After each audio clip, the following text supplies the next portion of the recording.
Bonjour à tous, bienvenue dans Tout un monde, votre rendez-vous hebdomadaire avec les acteurs de l'actualité. Nous serons dans un instant avec un candidat de la primaire démocrate pour les présidentielles américaines. On parlera de la menace terroriste en France avec David Thompson et de la crise migratoire en Europe et en Israël. Mais voici tout d'abord, comme chaque semaine en quelques secondes, le bilan de 7 jours d'infos. Une journaliste et un caméraman d'une chaîne locale de Virginie aux États-Unis ont été abattus en direct au cours d'un reportage par un ancien collègue à eux. La vidéo a fait le tour du monde, créant la polémique autour de la diffusion de ces images par les médias traditionnels.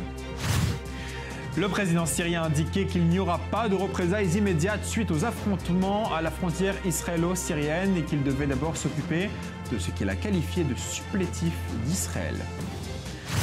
La crise des migrants s'est aggravée en Hongrie avec l'arrivée en une journée de 3000 migrants. Le gouvernement a achevé la construction d'un mur de barbelés à sa frontière avec la Serbie pour stopper l'afflux de migrants. Daniel Sheikh, bonjour. Bonjour. Merci d'être avec nous cette semaine encore. C'est l'ambassadeur d'Israël en France pour ceux qui ne vous connaissent toujours pas, mais je pense que le public maintenant vous connaît. On connaît. Daniel Ziri, bonjour. J'espère aussi que le public vous connaît. On va parler avec vous deux de la crise des migrants à la fois en Israël et en Europe. Daniel, je commence avec vous. Il y a eu une décision de la Cour suprême en Israël au sujet des migrants qui étaient retenus en détention depuis plus d'1 an. Tout à fait. La décision a été prise il y a 2 semaines. La Cour a rejeté la demande des autorités de garder ces migrants qui ont, comme vous l'avez dit, été déjà détenus depuis plus d'1 an pour 20 mois, donc encore 8 mois supplémentaires. Donc la décision a été de rejeter cette demande. Et donc l'organisation, enfin le centre de Cholot, qui est un centre dans le sud d'Israël, qui est un centre de rétention en fait, où ces migrants doivent revenir tous les soirs. Ils ne sont pas vraiment détenus en prison, mais ils doivent revenir tous les soirs, ils peuvent sortir dans la journée. Eh bien, a commencé à libérer un contingent de 1200 migrants. 600 ont été libérés mardi, puis la deuxième moitié mercredi. Et le ministre de l'Intérieur israélien, Sylvan Shalom, a fait une demande qui a surpris beaucoup de gens en Israël, de dire que eh bien, ces migrants sont interdits d'entrer à Tel Aviv et à Eilat, villes qui, selon lui, ont déjà une grande concentration de migrants. Alors, je vais rebondir tout de suite à ce fait. Est-ce que cette demande du ministre de l'Intérieur de ne pas se rendre à Tel Aviv et à Eilat, donc ville saturée par l'immigration clandestine, comme venait de le dire Daniel, est-ce que cette demande est crédible ? Je ne sais pas si c'est possible même de surveiller ce genre de mouvement de ces personnes qui ont été libérées de Cholot. Mais je pense que de manière générale, il y a un bras de fer ici entre le gouvernement d'une part et la Cour suprême de l'autre. C'est déjà le 3e ou 4e round, je pense, où le gouvernement et la Knesset font des lois qui sont contestées devant la Cour suprême. Et la Cour suprême, il faut dire, n'est pas tendre avec le gouvernement. Pas que sur ce sujet. Non, mais je pense qu'ici, il y a un vrai combat de valeurs. Le gouvernement veut le gouvernement veut des solutions rapides et faciles pour soulager certaines populations israéliennes qui font pression. À juste titre, je ne le conteste pas, mais la Cour suprême est quand même là pour défendre des valeurs plus larges que le problème du moment. Et il s'agit de quelques dizaines de milliers de clandestins. Ce n'est pas énorme, il faut le dire. Et si Israël avait besoin d'un cachet pays prospère, eh bien voilà, c'est le sort de tous les pays prospères du monde, c'est de recevoir de l'immigration économique. Alors en Israël, le problème donc est quasiment terminé parce qu'on traite la question des migrants qui sont déjà ici. En revanche, en Europe, un drame humain est en train de se jouer à l'heure où nous parlons. Absolument. Daniel.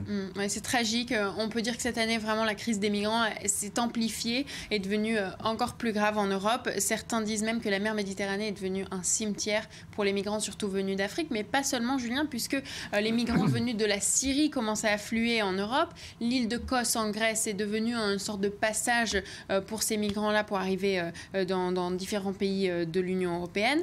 Et autre drame cette semaine, tragique découverte en Autriche, un camion qui a été découvert abandonné sur la route. À l'intérieur, 71 corps de migrants, y compris des femmes et des enfants.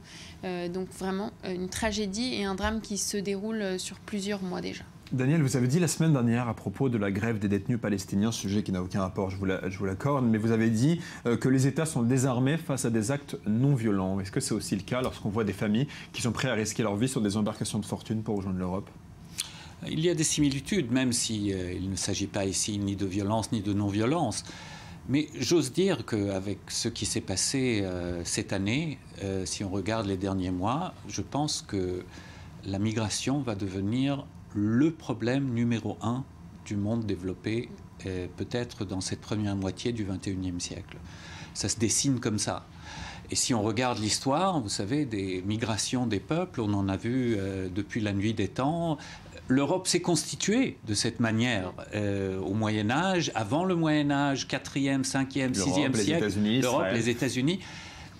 Peut-être nous nous trouvons devant une autre grande vague de changements et de mutations des peuples, des mutations démographiques en Europe, je ne sais pas. Mais d'un point de vue humanitaire, Bernard-Henri Lévy a dit que la communauté internationale qui a abandonné la Syrie à son sort ne peut pas ensuite fermer ses portes aux réfugiés. Vous êtes d'accord ? Oui, je pense qu'il a raison. Vous savez, entre les chiffres énormes, les guerres un peu par-ci et un peu par-là, les grandes disparités économiques entre le premier monde et le tiers-monde ou le quatrième monde, vous avez devant vous un phénomène qui est naturel. Et la mondialisation et l'information globale, où les gens ne se contentent plus de vivre leur sort, comme ça a été peut-être le cas il y a 1000 ans.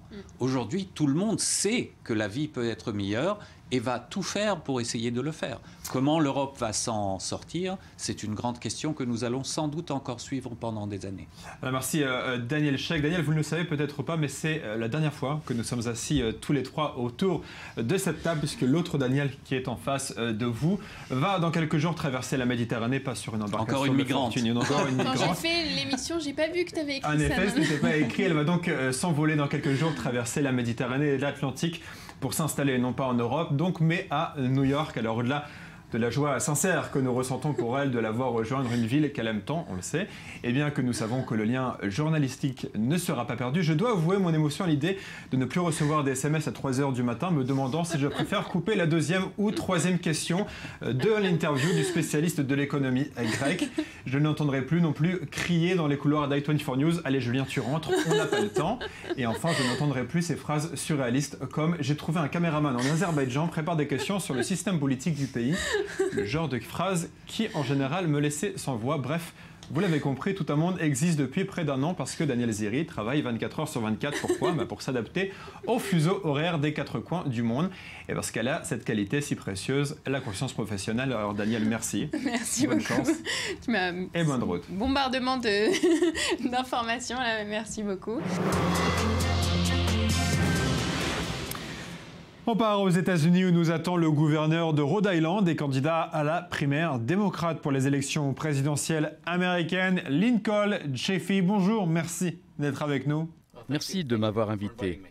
Alors, les critiques disent que vous devez redynamiser votre campagne. Qu'est-ce que vous en pensez ? Eh bien, il y a encore le temps. Le vote est en octobre et les primaires auront lieu dans l'Iowa et le New Hampshire en février. Donc, tout est encore possible au long de cette période. Mais quelle est votre stratégie pour vous faire élire ? Eh bien, j'ai un très bon CV. Aucun des autres candidats, même du côté républicain, n'ont mon expérience en tant que maire, gouverneur et sénateur. Sur les plus de 20 candidats, je suis le seul qui a cette vaste expérience. Au Sénat, je faisais partie du comité des affaires étrangères. J'ai voyagé partout dans le monde, y compris au Moyen-Orient, qui est très important pour tous les candidats qui vont devoir réfléchir à ce qu'ils vont faire pour cette région. Lincoln Chafee, quel est le thème dominant de votre campagne, s'il y en a un ? Oui, je veux mettre fin au conflit et particulièrement au Moyen-Orient. Les États-Unis ont fait de grandes erreurs après le 11 septembre. Nous avions un monde plutôt en paix et nous l'avons transformé en zone de conflit en Afrique et même en Ukraine. Je me présente parce que je veux résoudre ces conflits et investir ces ressources ici pour l'éducation, la sécurité sociale et l'environnement. Et dans certains de ces pays, il faut faire meilleur usage de ces ressources qui sont aujourd'hui investies seulement dans les conflits. Vous êtes démocrate, comme le président Obama, mais beaucoup critiquent sa politique au Moyen-Orient. Est-ce que vous êtes d'accord avec les critiques contre Obama? Je ne suis pas d'accord. Il a sorti nos troupes d'Irak. Je me rendais à trop de funérailles de soldats américains tués en Irak et en Afghanistan. Aujourd'hui, il travaille sur l'accord sur le nucléaire iranien. Il travaille avec les Russes qui pourraient nous aider dans la guerre civile en Syrie. Donc, je ne suis pas d'accord. Je pense que le fait de se mettre à table avec l'Iran et d'essayer de trouver des solutions est dans l'intérêt de tout le monde dans la région. Si ces conflits continuent de s'aggraver, ce n'est bon pour personne et surtout pas pour Israël.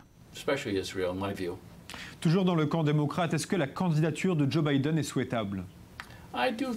Je pense que de donner des choix aux électeurs est une bonne chose. On est en Amérique, tout le monde peut se présenter. Du côté démocrate, nous ne sommes que 5 aujourd'hui. S'il se présente, nous serons 6 et c'est une bonne chose. Il a une très bonne expérience en tant que vice-président et bien sûr membre du comité des affaires étrangères. Gouverneur Chafee est candidat à la primaire démocrate. Merci d'avoir été avec nous. Merci à vous pour ces questions. L'Europe, et en particulier la France, fait face à des attentats islamistes, à des menaces concrètes. À plusieurs reprises, des polémiques quant à l'état de préparation des services secrets français ont éclaté. Pour en parler, nous sommes rejoints par l'auteur du livre Les Français djihadistes, David Thompson. Bonjour. Bonjour. Merci d'être avec nous. Alors, au cours de ces derniers mois, il y a eu Charlie Hebdo, la policière tuée à Montrouge, l'attaque de l'Hypercacher, les soldats agressés à Nice, l'attentat à Villejuif qui a été évité, la danseuse tuée, le patron décapité et l'attaque du Thalys, sur quoi on peut rajouter les voitures béliers selon certains. Le tout en 8 mois, ça fait beaucoup. Est-ce que la situation est hors de contrôle ? La situation, elle n'est pas forcément hors de contrôle dans le sens où, en fait, la plupart de ces attentats ont été, à l'exception évidemment de celui de Charlie Hebdo et de Montrouge, des attentats qui ont été des attentats ratés, des attentats qui ont été inspirés par la propagande djihadiste, mais pas forcément commandités.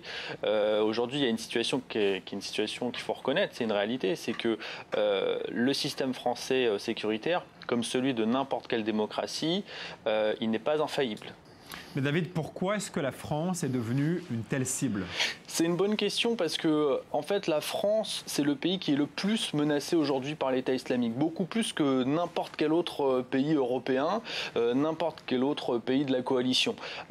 L'une des raisons, l'une des explications à cela, c'est que numériquement, la France est le pays qui a exporté le plus de djihadistes, numériquement, à l'échelle européenne et occidentale, en Syrie et en Irak. En proportion de sa population, c'est pas le premier pays, puisque le premier pays en proportion de sa population, c'est la Belgique.